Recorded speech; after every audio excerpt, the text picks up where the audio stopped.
नमस्कार। दूरदर्शन के इस खास कार्यक्रम में आपका स्वागत है। इस कार्यक्रम में हम बात करेंगे 14 जून 2022 को रक्षा मंत्रालय द्वारा घोषित अग्निपथ योजना के बारे में। इस विषय पर चर्चा के लिए हमारे साथ मौजूद हैं खास मेहमान अरुणाचल प्रदेश के राज्यपाल brigadier doctor BD. Mishra. Brigadier Mishra ने लंबे समय तक भारतीय सेना में योगदान किया है और ब्रिगेडियर पद से सेवानिवृत्त हुए। तो आइए जानते हैं अग्निपथ योजना के तमाम पहलुओं के बारे में डॉक्टर मिश्रा से। सबसे पहले तो सभी दर्शकों को हमारा जय हिंद और वंदे मातरम। सर, अग्निपथ योजना क्या है और इसके बारे में आपके क्या विचार हैं? अभी बहुत दिनों से भारतीय सेनाओं में कुछ ऐसे एस्पेक्ट थे, कुछ ऐसे बिंदु थे जिनको एड्रेस करना था, और उसमें जो 3 बहुत महत्वपूर्ण बिंदु हैं वो ये हैं कि भारतीय सेनाओं में जो एक एवरेज एज है वो 28 से 30 साल तक हो गई थी और वो बढ़ती जा रही थी। आर्मी, नेवी, एयरफोर्स को हमेशा युद्ध के लिए तैयार रहना होता है, रक्षा के लिए, सुरक्षा के लिए तैयार रहना पड़ता है। तो इसलिए एज प्रोफाइल कम होनी चाहिए, यंगर होनी चाहिए। तो एक ये रिक्वायरमेंट था। दूसरा जो रिक्वायरमेंट था वो ये था कि लंबी सर्विस के दौरान भारतीय सेनाओं में जो लो कैटेगरी पर्सनल हैं, मेडिकल लो कैटेगरी पर्सनल हैं, उनकी संख्या बढ़ती जा रही थी। तो जब लो मेडिकल कैटेगरी पर्सनल होते हैं तो उसमें तमाम लोग जब युद्ध के लिए मोबिलाइजेशन होता है तो उसमें नहीं जा सकते हैं। तो यह समस्या को भी दूर करने का तरीका निकालना था और उसके लिए भी यंगर लोगों की आवश्यकता थी। और तीसरा यह था कि भारतीय सेनाओं में डिसिप्लिन सबसे इम्पॉर्टेंट फैक्टर है और डिसिप्लिन जो ज़रूरी है क्योंकि उसी से पूरा वो आधार है एफिशिएंसी का। तो डिसिप्लिन के लिए अभी 3 इनडिसिप्लिन की रेड इनकेंट्री और 4 इनडिसिप्लिन की ब्लैक इनकेंट्री, ये होने के बाद किसी को भी रिलीज़ किया जा सकता था। उसको भी कम लाने की ज़रूरत है क्योंकि जब वो कम होगा और डिसिप्लिन बेहतर होगी तो इससे आधारशिला एक बन जाती है एफिशिएंसी की, हुकुम पालन करने की, और कभी भी किसी भी वक्त एफिशिएंसी से काम करने की जो मात्रा होती है वो बढ़ जाती है। तो इन सब के लिए ये आवश्यकता थी कि हम कोई ऐसा एक सुधार करें कि जिससे कि ये बाधाएं दूर हों। अग्निपथ उसका एक आंसर है जी। और अग्निवीर उसके एक सैनिक है। तो अग्निपथ योजना में जो सरकार ने तय किया कि 17.5 से 21 साल तक के युवा आ सकेंगे मिलिट्री में, और कल रात को ही एक नोटिफिकेशन आया, उसमें जो एज लिमिट है 2022 के लिए वन टाइम रिलैक्सेशन के तौर पे 21 से बढ़ाकर 23 साल कर दी गई, ताकि जो लोग अभी तैयारी कर रहे थे डिफेंस फोर्सेस के लिए उनको किसी तरह का नुकसान ना हो। लेकिन हम देख रहे हैं कि योजना की घोषणा होने के बाद से ही कई राज्यों में विरोध प्रदर्शन हो रहे हैं। तमाम तरह के भ्रम अलग अलग तबकों द्वारा फैलाए जा रहे हैं। कहा जा रहा है कि 4 साल की नौकरी के बाद वो असुरक्षित, उनका भविष्य असुरक्षित हो जाएगा, वो क्या करेंगे? इस पे आप क्या कहना चाहेंगे? आपके प्रश्न के 3 पहलू हैं।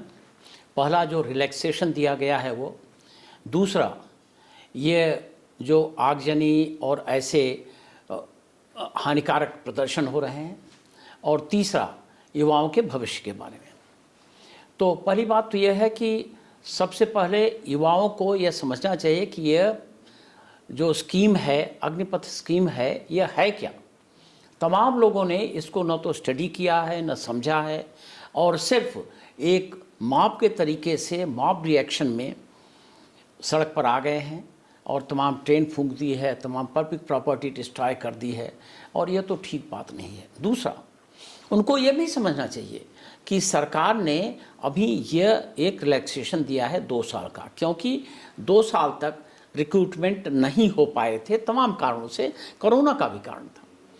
तो ये उनको ये भी समझना चाहिए कि सरकार उनके हित के लिए अवेयर है, सेंसिटिव है, संवेदनशील है। और दूसरी बात यह है कि जो ये भ्रम फैलाया जा रहा है कि उसके बाद उनको बेकार हो जाएंगे, उनका भविष्य असुरक्षित है, तो ये समझने वाली बात है कि पहली बात तो कि 25% लोग उसमें से रिटेन किए जाएंगे। दूसरा, जब वो 4 साल तक ट्रेनिंग करेंगे, स्किल डेवलपमेंट होगा और उनको उस ट्रेनिंग के दौरान जो प्रशिक्षण मिलेगा उससे उनको जब बाहर आएंगे तो उनको कहीं नौकरी ढूंढने में या स्टार्टअप में या और किसी उद्योग में वो बेटर अपॉर्चुनिटी होगी।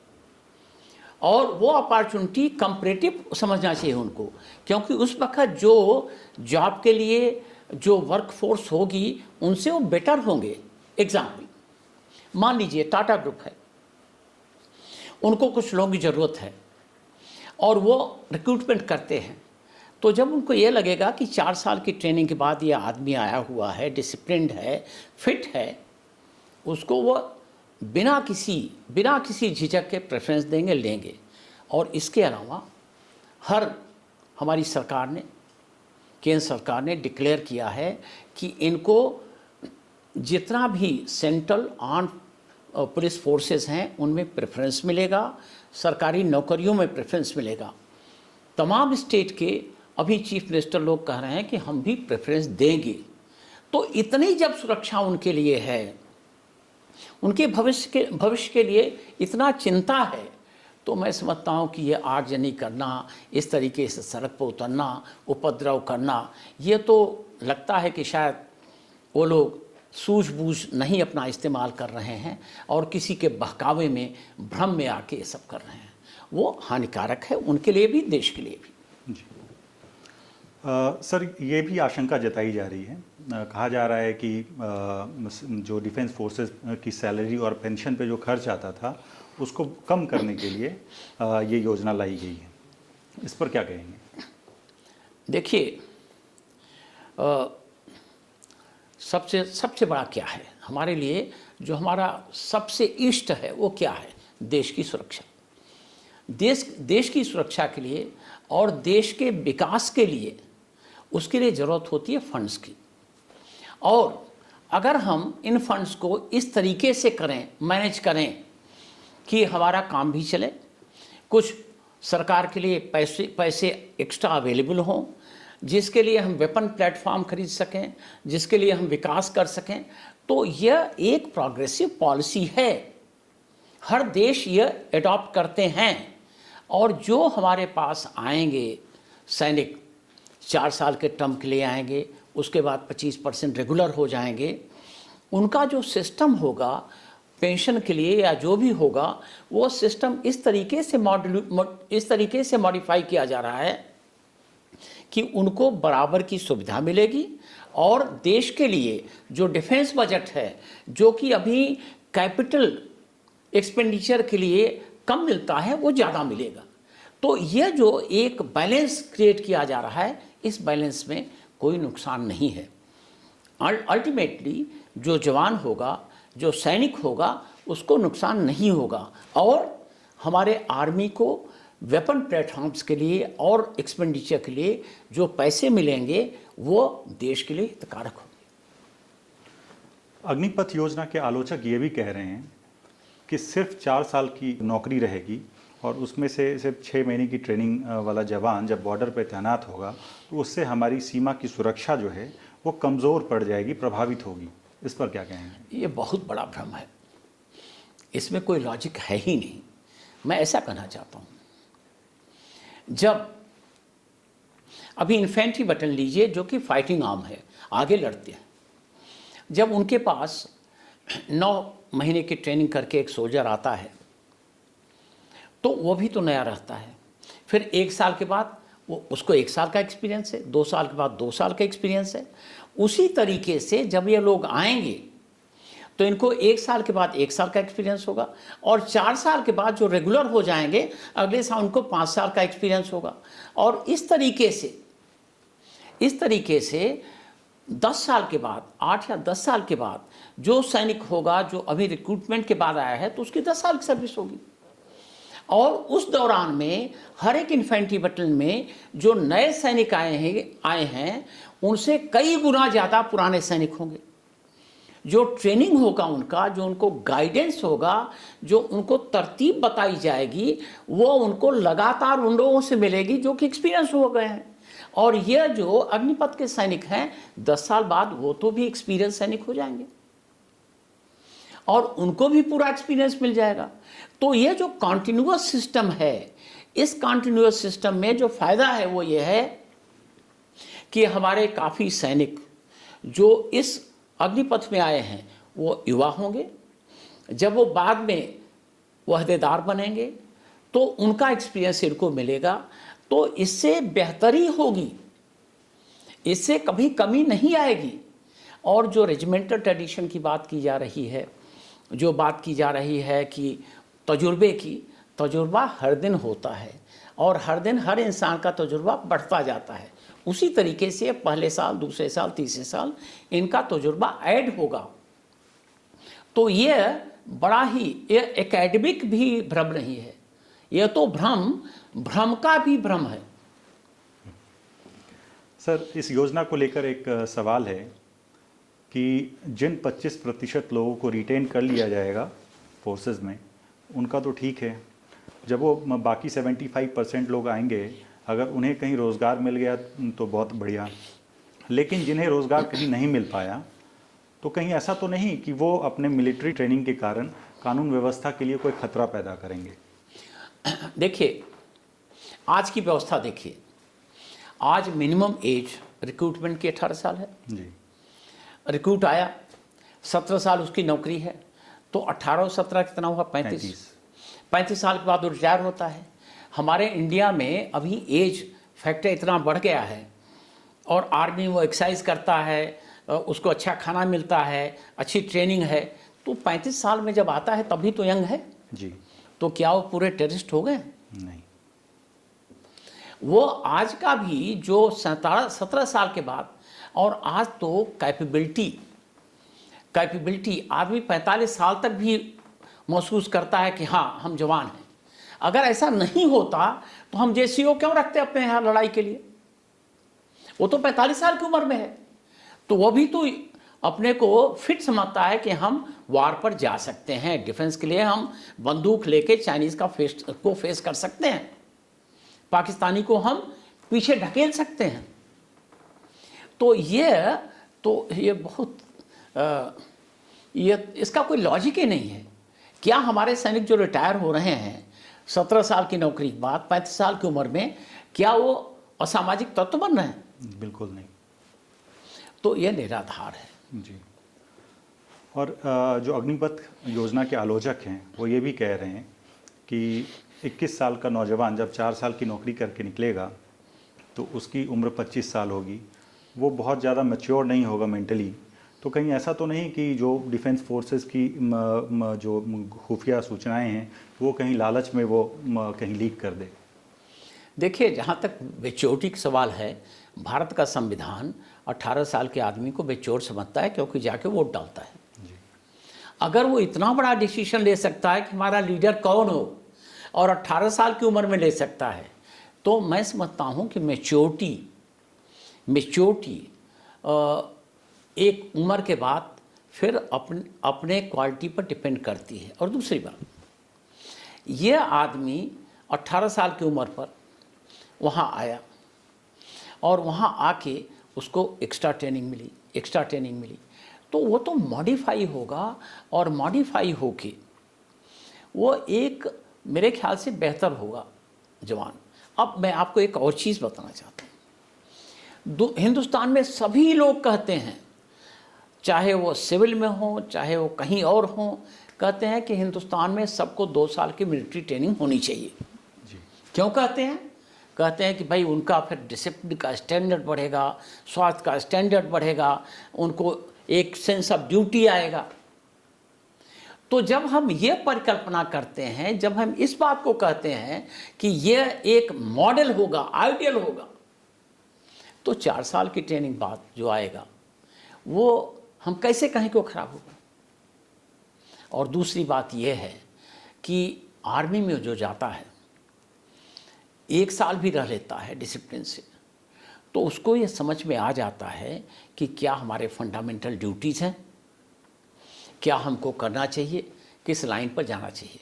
एक्सेप्शन तो हर जगह होते हैं। जी बिल्कुल सर, लेकिन कुछ डिफेंस एक्सपर्ट्स को भी मैंने सुना और उनका कहना है कि जो डिफेंस फोर्सेस में रेजिमेंटल बॉन्डिंग होती है वो इस योजना के इम्प्लीमेंटेशन से कमज़ोर पड़ जाएगी। उन्हें आप कैसा जवाब देना चाहेंगे? मैं एक बात बताता हूँ आपको। कुछ जो काफ़ी सीनियर ऑफिसर रिटायर्ड हुए हैं, वेटरन हैं, उन्होंने इस योजना की पुष्टि करते हुए, सपोर्ट करते हुए एक उदाहरण दिया। अभी हमारे देश में कश्मीर में वहाँ पर मिलिटेंसी को फेस करने के लिए एक राष्ट्रीय राइफल ऑर्गेनाइजेशन बनाया गया। उस राष्ट्रीय राइफल ऑर्गेनाइजेशन में इन्फेंट्री के लोग आए, आर्टिलरी के लोग आए, सिग्नल्स के लोग आए, फाइटिंग आर्म्स के लोग आए और हर तरीके के लोग आए। और ऑफिसर कहीं से आए, कमांडिंग ऑफिसर कहीं से आया। फिर उनको ग्रुप बनाया गया। फिर उनको ग्रुप बना के उनको कहा गया कि अब इनको ट्रेनिंग दो, ऑपरेशनल ट्रेनिंग दो। तो जब ये बन रहा था तो आज जो ये अग्निपथ योजना से के लिए जो क्रिटिसिज्म हो रहा है उससे ज़्यादा क्रिटिसिज्म हो कि यहाँ तो ट्रेडिशन नहीं होगा, यहाँ तो बॉन्डिंग नहीं होगी, यहाँ तो कोई मॉडल नहीं होगा, यहाँ पर तो अपनी रेजिमेंट को कोई याद नहीं करेगा।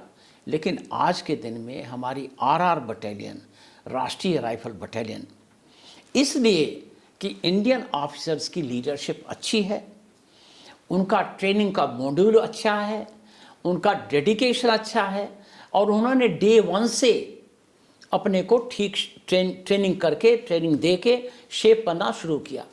तो आज ये बटालियन मॉडल बटालियन हो गई हैं और वहाँ पर जितने भी कमांडिंग ऑफिसर जाते हैं, जो लोग ऑफिसर जाते हैं, वो श्योर प्रमोशन के लिए तैयार हो जाते हैं, क्योंकि वहाँ पर इतना अच्छा परफॉर्मेंस का एक माहौल बन गया है।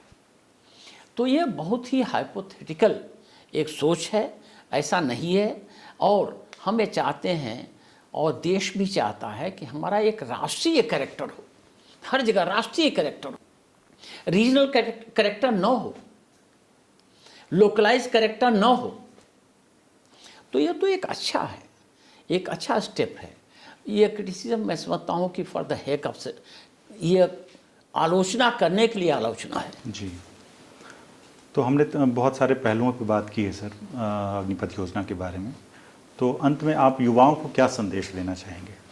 मैं अपने युवाओं से ये कहना चाहता हूँ कि आप ज़्यादा से ज़्यादा संख्या में इस योजना के तहत भर्ती लेने के लिए आगे आएं, प्रयास करें, क्योंकि इसमें कंपटीशन अब भी बहुत ज़्यादा होगा और इसका फ़ायदा उठाएं।